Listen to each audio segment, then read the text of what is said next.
Did you know that while it's currently years after the launch of the Nikon Z9, they continue to add features and firmware? Not fixing bugs, I'm talking about adding stuff. The Nikon Z9 now is not the Z9 it was at launch. It's actually a better camera.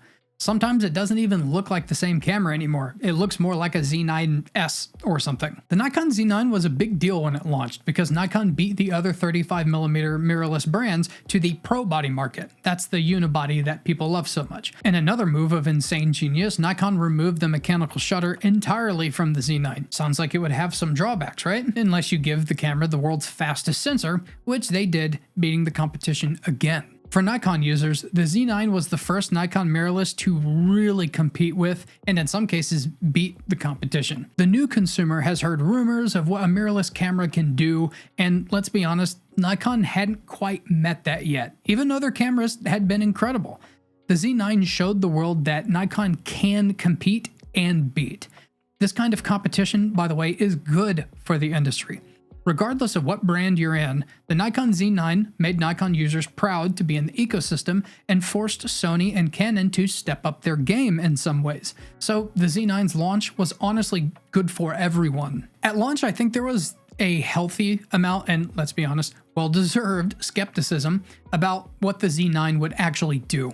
Not so much from the Nikon loyalists and ecosystem entrenched users, but more so the undecided consumer and industry watchdogs / YouTube haters. Let's be real, outside of dedicated Nikon users, Nikon didn't have a super great reputation for mirrorless cameras. We had speeds that were kind of on par, autofocus that didn't meet the minimum expectations that Sony had set years before and Canon had started to meet. And overall, a reputation of playing catch-up instead of playing leapfrog.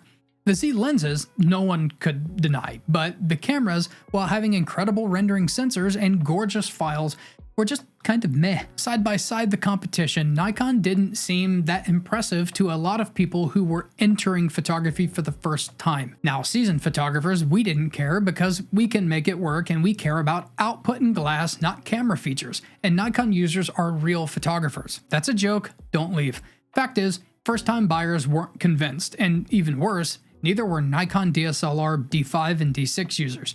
If Nikon can't get their own loyal following to transition, why would you expect a newcomer to begin? You wouldn't. And that's the crap that Nikon mirrorless users listened to for years before the Nikon Z9 launched. When it came in at $5,500, it would be appropriate to proceed with caution. Another challenge that limited expectations was the YouTube haters I mentioned a second ago. Oh boy, was it oh so clickable to hate on Nikon. I'm not saying Nikon didn't deserve it in some cases, but it wasn't even out of respect for the industry to make Nikon do better. It was so popular to hate on Nikon that when every video was saying the same thing, in order to differentiate from each other, the influencers resorted to just straight up lying or purposefully misdirecting for the sake of views. And people wonder why Nikon users have grown kind of bitter. I actually want to break from this cycle and not compare the Z9 to a Sony or a Canon in its price range to determine if it's worth the money. Fact is, I like Nikon glass the most, and until it's no longer worth buying, I'm probably going to be a Nikon user. So let's briefly look at what you get for $5,500 and then at where we've been. 45 megapixels inside the most rugged body in the Nikon Z lineup, and it's a unibody design. Blackout free, big, bright, beautiful, EVF, and no mechanical shutter. Without a shutter, we don't have something else that can break. But an all-electronic shutter probably has some drawbacks, right? Like rolling shutter? Well, usually yeah, but the Z9 sensor is so fast that you don't really get that drawback. You have practically limitless shooting as well with a good CFXB card, and the Z9 holds 2 of those for peace of mind. Just in case you want 72,000 raw images in an hour at 20 FPS, or 108,000 high-quality JPEGs in an hour at 30 FPS, or 432,000 small JPEGs at 120 FPS in an hour. Ridiculous and widely unnecessary, but kinda damn cool. We can have insane shutter speeds up to 1/32,000th of a second, so we can shoot incredible Nikon Z f1.2 or even 0.95 knocked glass in broad daylight and still get correct exposure. It doesn't stop there. It was Nikon's first camera to offer 8K video, and later firmware it could do 8K 50 and 60. I don't need that. I don't even have cards big enough to store the video clips, but 4K of course is what I need, and we got that. You can do all this in RAW or ProRes RAW. I don't do either of those, but you know, it's there for the consumer that needs it. Because of its bulky size, it also dissipates the heat that those spicy file types generate really well. It was basically the best video creating camera whenever it launched, and is still an incredible option at the making of this video. Now that Nikon owns Red, who knows what comes next? It's pretty exciting. Going even further back to photography, we have a pre-capture feature that you can turn on or off just in case you're slow to hit the shutter. Autofocus is a big selling point these days. On paper, it's got all of the things: animals, people, birds, planes, trains, automobiles, and orangutans putting on underwear tracking. And guess what?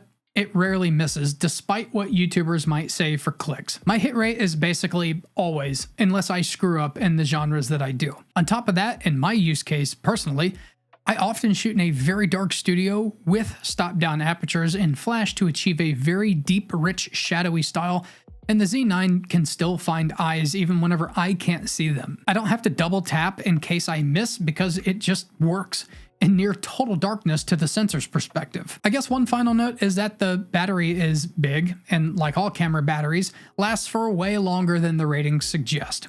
Those ratings are always way too conservative. For photography, I've actually never had to change a battery in the field, and I've also never had the camera overheat and shut down, even in like direct July sun on a sandy beach that's reflecting it to the bottom, 360 degrees of hot. So now let's look at where we've been with Nikon Pro bodies. Going way back to 1996, the F5 launched at $3,000 USD. In August of 2007, the Nikon D3 launched at $4,999.95 USD. The D4, 2012, $5,999.95. D5, 2016, $6499.95. The D5 the D6, 2020, $6499.95 as well. The Nikon Z9 launched on December 24th, 2021 for a suggested retail price of $5,500 USD. Now adjust all this for inflation, and the price today would be F5, $6,035.64, D3, $7,612.08, D4, $8,249.21, D5, $8,548.92, D6, $7,927.79. The Nikon Z9, as I make this video, is actually on sale for $49.99.95. Insane. But normally, it's still $54.99.95. Maybe there's no validity to all that inflation adjustment, but I just thought it'd be fun to look at.